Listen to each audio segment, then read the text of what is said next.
Vouloir d'un homme riche comme époux, est-ce un péché? C'est à cette interrogation que nous allons essayer de répondre sur ce plateau. Hugues-Hector Zougo, est-ce un péché de vouloir d'un homme marié, aisé, qui pourra vous offrir la vie que vous rêvez? Non, c'est pas un péché. Hein. C'est pas un péché de rêver d'un homme riche.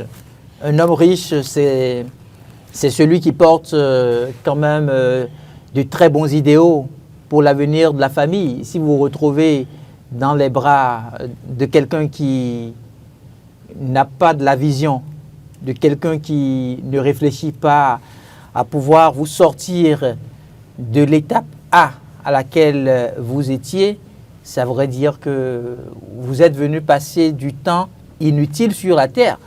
Vous ne pouvez pas, ma foi, vous ne pouvez pas laisser par exemple vos enfants se retrouver avec des femmes qui n'aspirent pas à un changement. La richesse, elle est matérielle, elle est intellectuelle.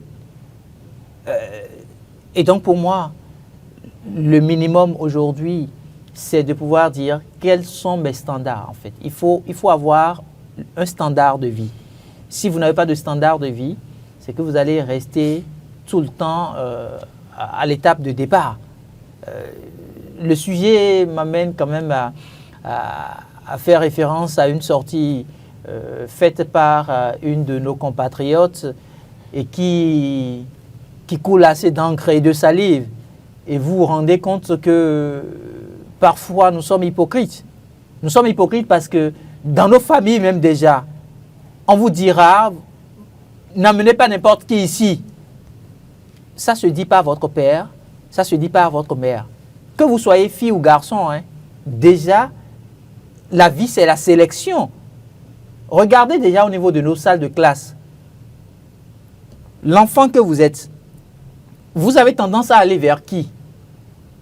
Est-ce que vous avez tendance à aller vers celui qui se retrouve à être dernier de la classe? Je ne crois pas. Vous aspirez tout le temps à vous retrouver avec le meilleur de la classe. C'est la richesse que lui porte. Il porte la richesse intellectuelle. Et donc, à partir de ce moment-là, je ne vois pas où se pose le débat. Je ne vois pas où est-ce qu'on peut, à un moment donné, rester quelque part et dire « Non, il ne faut pas rêver grand ». Le Bénin aujourd'hui fait quoi? Le Bénin rêve grand.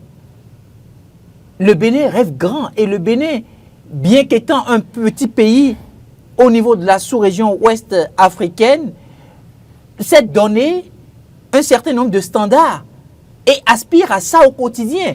Et il y a des programmes, il y a des projets sur lesquels on revient, même si, a priori, on n'a pas la certitude d'avoir les moyens nécessaires d'accomplir ces idéaux-là. On se permet quand même de rêver. Donc pour moi, si vous avez votre fille aujourd'hui en qui vous investissez, ou si vous avez votre garçon en qui vous investissez, vous n'allez pas attendre qu'il vienne à la maison et qu'il vous présente un monsieur... Un farfelu. Oui, un farfelu. Il faut avoir le courage de le dire. Il ne va pas vous présenter un farfelu. C'est de la même manière qu'il ne va pas vous présenter une fille de mœurs légères. C'est aussi ça la richesse. La richesse aussi, c'est dans les valeurs. Donc pour moi, est-ce que nous rêvons d'un homme riche? Oui, on rêve d'un homme riche. Mais un homme riche en quoi? Est-ce que c'est que le pouvoir financier ou bien c'est un homme riche en valeurs? C'est ça peut-être la grande question qu'il faut se poser au cœur donc, de cette préoccupation que vous partagez avec nous. Stéphane, oui, la question, elle est quand même claire et sans équivoque. Vouloir d'un homme riche comme époux, est-ce un péché? Vouloir. Est-ce que c'est un péché de vouloir? À quel moment c'est déjà écrit que c'est un péché de vouloir? Non, pour moi, ce n'est pas un péché. Vouloir d'un homme riche, ce n'est pas un péché. Nous allons écouter les téléspectateurs. Téléspectateurs en ligne, bonjour. Oui, bonjour, chers amis de la télévision. Eden TV, Diaspora FM à la fois. Voilà, ok, merci beaucoup.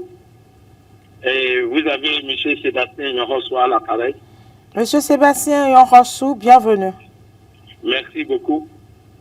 Et vouloir un homme est riche comme mari, ce n'est pas un péché. Mais c'est l'envie de mesurer,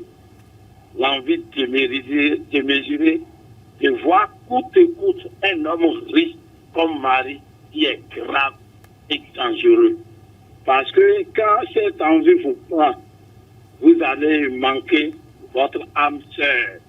Parce que ce que vous recherchez là, ce n'est plus l'amour, c'est l'argent, c'est le matériel. Et c'est ça qui poursuit beaucoup de femmes aujourd'hui. Et ils font un enfant quelque part, ou des enfants, et après il y a un problème, elles sortent. Parce que si vous n'avez pas l'amour à ce monsieur, et c'est à cause du matériel, à cause de l'argent, à cause de sa richesse que vous le mariez, dès qu'il aura des difficultés, vous ne trouverez plus votre place dans cette chambre. Vous allez quitter parce qu'il n'y a pas l'amour. L'argent qui vous a amené est fini. Ou bien il y a des problèmes parce que les problèmes sont liés à la vie. Vous pouvez être riche aujourd'hui et jusqu'à la fin de votre vie, vous pouvez devenir pauvre. Comme vous pouvez être pauvre aujourd'hui et à la fin de votre vie, vous allez devenir riche. Tout est écrit dans nos mains et nous ne savons pas. Donc, vouloir coûte que coûte un mari qui est riche, c'est ça qui est dangereux. Si Dieu vous donne un mari qui est riche et vous avez l'amour pour lui, c'est bon. Mais si c'est vous qui recherchez et le mari qui a de l'argent, coûte que coûte, quel qu'en soit celui qui vous rencontre, s'il n'a pas l'argent, vous ne le calculez pas. C'est grave, c'est ça qui est dangereux. Donc chaque femme doit savoir raison garder pour savoir que tout est question de destin, de providence. Et c'est ce que Dieu vous donne, vous allez prendre. Il faut baser sur l'amour d'abord et sur le message. Est-ce que tout est vraiment tout est question de providence réellement? Il faut ne dites pas tant souvent qu'il faut se donner les moyens. Sinon, si tu veux faire quelque chose, tu vas aller demander à ton Seigneur, là, c'est ça là, vous savez, bon, notre Seigneur, tu vas aller lui demander, est-ce que ce que je vais faire là, c'est juste. Nous ne savons rien de la vie est un mystère, et nous vivons dedans comme ça. Donc c'est pour cela que d'autres disent que c'est la providence, d'autres disent que c'est le destin. Bon, on ne comprend pas, la vie est un mystère. Personne ne peut dire exactement ce qui peut se passer demain. À l'instant, personne ne peut le dire aussi. Donc c'est pour cela que les gens parlent de providence et de destin. Donc, ce que l'homme doit rechercher dans sa vie en question de mariage, c'est de chercher son âme sœur, celui qui l'aime vraiment. Que ça soit femme ou homme, cherchez celui qui vous aime vraiment. Et là, tout peut venir. Vous pouvez vous marier à un pauvre aujourd'hui qui va devenir riche demain, comme vous pouvez marier à un homme riche aujourd'hui qui va devenir pauvre. Donc, c'est là on parle de destin. Voilà quelqu'un qui a marié un pauvre et demain il est devenu le plus riche de la maison. Vous voyez, non? Qu'est-ce qu'on peut dire là? On va parler de destin, on va parler de providence, c'est ça la vie. Monsieur Yonrasso, oui. Je suis quand même tenté de vous poser une question. Vous avez votre fille qui a fini ses études et qui vous présente un jeune farfelu. Ayons le courage de dire le mot juste, farfelu. Est-ce que vous aurez, en tant que père, vous aurez le courage de laisser votre fille dans les mains de quelqu'un pareil? Vous avez utilisé le mot farfelu. Oui. Ça veut dire que ce jeune n'a pas de boulot. Il n'a pas appris quelque chose. Exactement. Il ne cherche pas à faire quelque chose. Parce que s'il m'amène un jeune, si ce n'est pas farfelu, mais il m'amène quelqu'un qui a travaillé, qui a des diplômes, qui cherche de l'emploi, qui n'est pas fainéant, et je demande à ma fille, si c'est celui que vous aimez, elle me dit oui, tant mieux, il va se marier à celui-là. Donc, il y a quand même d'avenir. Qui a quand même d'avenir. On dit la même chose. Le farfelu, c'est celui qui aime effectivement votre fille. Qu'est-ce que vous faites? Puisque vous recommandez quand même qu'il faut suivre l'amour. Oui, bon, si la fille aussi réfléchit bien, est-ce que c'est un farfelu, celui qui n'a pas de boulot? Parce qu'elle-même, en tant que fille, je l'ai mis à l'école. Elle doit aller à l'école, elle doit apprendre quelque chose. Si elle ne peut pas aller à l'école, elle doit apprendre quelque chose, avoir un boulot.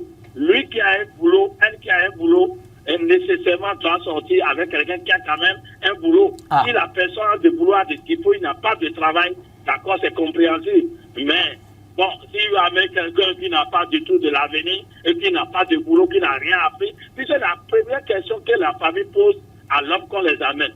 monsieur, vous faites quoi dans votre vie? Qu'est-ce que vous êtes? Enfin, on va poser toutes ces questions. Et si la personne n'a rien comme boulot et se cherche dans la vie, et à certains âge, il ne peut plus apprendre, je vais dire, ma fille, celui-là qui t'y a amené, moi, je n'accepte pas. Mais si c'est ta volonté, continue. C'est-à-dire qu'on va mettre l'amour de côté et continuer pas faire la recherche. Merci, monsieur Laurence, vous avez pris assez de temps. Non, mais je pense On ne que... peut pas manger de la poule, pas de l'eau. Ah, d'accord. Merci, monsieur Merci, Laurence. très belle journée à vous, monsieur Laurensou. Bon, je pense qu'avec Il a tout dit. On a essayé de décortiquer, mais je voudrais ajouter quand même quelque chose. A dit, vouloir celui qui veut d'un homme riche, c'est que celui-là déjà veut être riche. C'est ça. Ça veut dire quoi? Ça veut dire qu'une femme qui désire d'un homme riche est dans la dynamique de co-construire cette Richesse avec l'homme. Donc, ça veut dire que quand on dit riche, pour moi, ce n'est pas que tu tombes, si c'est trouver un homme tout fait, alors là, ça c'est un autre débat. Trouver un homme tout fait, ça c'est un autre débat. Maintenant, il faut pouvoir trouver quelqu'un avec qui tu co-construis cette richesse, tu co-construis cet avenir meilleur auquel tu aspires. Un téléspectateur en ligne, bonjour. Téléspectateur en ligne, bonjour. Oui, bonjour madame. Bonjour, à qui avons-nous l'honneur, s'il vous plaît? Ici c'est monsieur Idani Yangi. Monsieur? Monsieur Idani. Bonjour madame. C'est monsieur Idani Yangi. Monsieur Ida? Nous vous recevons très faiblement, monsieur. Et éloignez-vous de votre poste récepteur. Apparemment, il est parti. Il est parti. Donc, Nous vous voyez, espérons qu'il va nous tel que revenir. M. Yonrossou le dit, c'est-à-dire la vie n'est faite que sur de la sélection. Justement. Tout le reste, c'est... Parce que après la bonne question, Oui. il est revenu à ce que nous disions. La richesse dont nous parlons, c'est... ça dépend de quel type de richesse vous parlez. Et c'est propre à chaque individu. Oui, mais maintenant je voudrais en venir à l'exemple évoqué par Hugues Hector Zogo.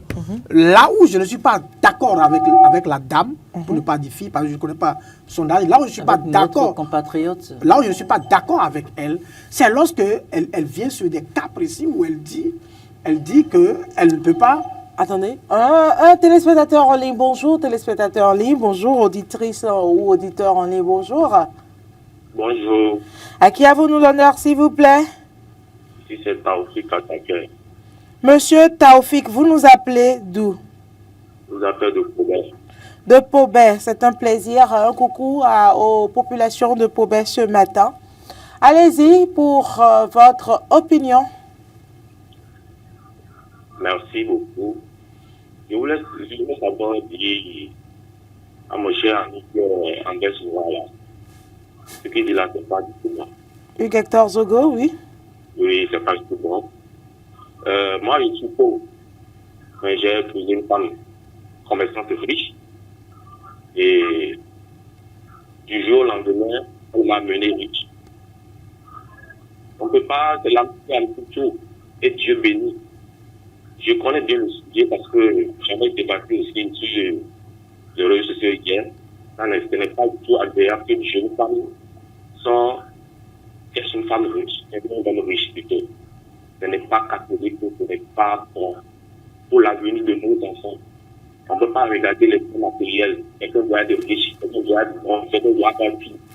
Mais elle n'a pas dit qu'elle veut systématiquement d'un homme riche. Elle dit si elle a les moyens de s'offrir une certaine aisance, son homme doit pouvoir avoir le double ou le triple de ses moyens. C'est le Je minimum. trouve que c'est tout à fait normal. C'est le minimum. une réflexion. Et puisque nous avons... Elle-même, elle ne dit pas qu'elle va croiser les bras et vouloir d'un homme riche, puisque nous- espérer qu'on lui fasse tout. Car Mais on- elle se dit que si elle est à un niveau donné, son homme doit être à un niveau supérieur à elle. C'est ce qu'elle dit à travers ces mots. Et puisque vous êtes en ligne et vous parlez de votre cas, mais je suis convaincu que si votre épouse est restée c'est parce que systématiquement, Elle elle a pu la découvrir. volonté, voilà. Ce n'est même pas de la volonté. Elle a pu découvrir que vous êtes riche de valeur. Ce n'est Voilà. ce n'est pas le bien matériel Au-delà qui est de la préoccupation. richesse financière. Et le pauvre aussi peut amener le riche aussi à s'y évoluer. On ne vous a pas entendu. Je dis bien, le pauvre peut amener le riche aussi à évoluer pour mieux. Oui, forcément.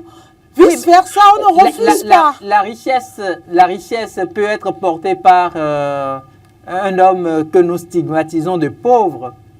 Absolument. Bon. Donc nous partageons le même point de vue. Le même point de vue.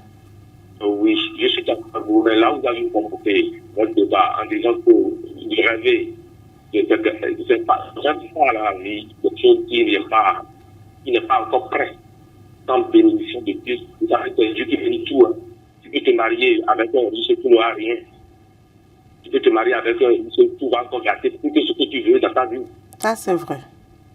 Bon, donc dans ce cas, tout est que sur la bénédiction de Dieu. C'est Dieu qui bénit tout. Elle peut penser ce qu'elle veut là, et puis entrer dedans, et puis c'est du catastrophe. Mais on a aussi notre désir, on a nos rêves, on a également nos rêves. Et pourquoi on prie? Pourquoi on demande des choses? C'est parce qu'on veut ci, c'est parce qu'on a la volonté d'avoir telle chose.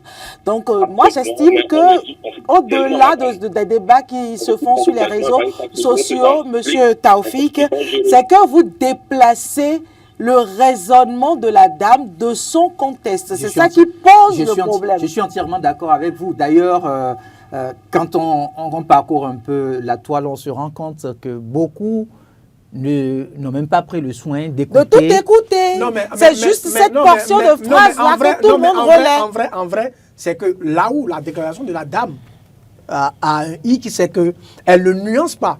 Dans nos débats ici, on est en train de nuancer. Mais si vous aviez écouté la fin, elle a nuancé justement. Elle a nuancé. On est même jusqu'à, on est parti. Elle a bien nuancé. Oui, elle a bien nuancé. Et on lui a même posé la question de savoir si elle était déjà avec cet homme qui est riche et après il perd tout. Mais elle a dit qu'elle reste, qu'ils se battront encore ensemble pour pouvoir se relever. Moi, je veux parler de l'intention. Mais vous ne pouvez pas porter vous ne pouvez pas juger quelqu'un. Non, je ne la juge pas. Je dis qu'il y a un problème. Parce que quand on part dans l'espace public, on émet des valeurs. Et lorsque vous venez dans l'espace public et vous dites un truc comme ça, voyez, vous structurez la conscience collective. Et c'est là, à ce niveau, que moi, ça me pose un problème. Lorsqu'elle dit, moi, je prends la phrase. Elle dit que si elle peut voyager une fois, l'autre devrait être en mesure de lui offrir deux fois, trois fois. En termes d'ambition, moi je n'ai rien contre. C'est elle qui voit, c'est elle qui décide, c'est elle qui choisit. Et après c'est sa vie. Mais je dis que à partir du moment où ça tombe, n'est-ce pas, dans l'espace public, il faut pouvoir nuancer et dire qu'en réalité, lorsque vous vous mettez dans la posture de dire que si moi je donne un, elle doit être en mesure de me donner 3, ce n'est pas la multiplication. Ce n'est pas de la multiplication. La vie en couple, c'est de l'addition. C'est une forme de mise ensemble. Je vais vous donner un exemple. Vous donner un exemple très simple pour que vous puissiez. C'est tout. Je vous donne un exemple très simple. Carole, absolument pas. Absolument pas. Pauvre dans l'esprit, pauvre financièrement. Donc du coup, ça ne peut que poser un problème. Non. Ça pose un problème réellement. Si vous permettez. Pas à moi, hein, en tout cas. Pas à moi. Parce que d'une manière ou d'une autre, ce n'est pas le même format. Donc c'est pas à moi. Mais qu'est-ce que vous constatez au niveau des différentes familles? Aïe. Quand vous prenez la femme, d'accord? Quand vous prenez la femme. Qui femme. aime un homme riche et la famille n'est pas heureuse? Carole, pour la plupart. On est d'accord là-dessus. On est d'accord là-dessus. Arrêtez. On n'a même plus le temps. On est d'accord là-dessus. Moi. Oui, je t'écoute. Quand vous prenez la femme, d'accord? Quand vous prenez la femme, oui, qui s'est retrouvée peut-être à 21 ans, oui, est-ce que vous avez la certitude qu'elle se retrouve avec un jeune de 21 ans en couple?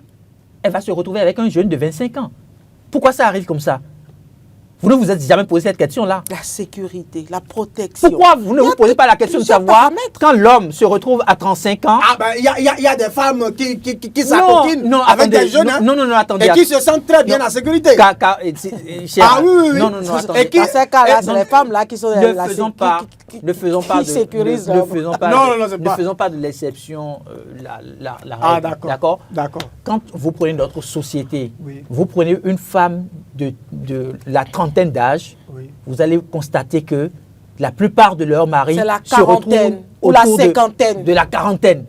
Mais quelle est la... C'est une norme qui s'est établie par expérience. Il n'y a Mais aucune règle en la matière. Mais évidemment, On a vu ça. Mais C'est-à-dire, on a pris ça comme norme, mais rien ne dit ça. Non, mais écoutez, je ne dis pas que quelque chose le dit. Ah, d'accord. Mais 30 secondes. je le signifie pour que vous puissiez comprendre qu'en réalité, la femme, pour être contrôlée, Oui. ou bien pour être mieux maîtrisée et lui permettre de vivre épanoui, il lui faut forcément un homme qui est au-dessus d'elle. Voilà. En tout. Merci, Hugues Hector Zogo. C'est la conclusion. Merci Stéphane. Les hommes n'ont qu'à Apinoposo. travailler. Merci aux téléspectateurs, aux auditeurs. Ce matin, le plateau n'est pas équilibré. Merci à toutes et à tous de nous avoir suivis. Nous vous laissons vous faire votre propre opinion. C'est parti. Très belle journée à chacun et à tous.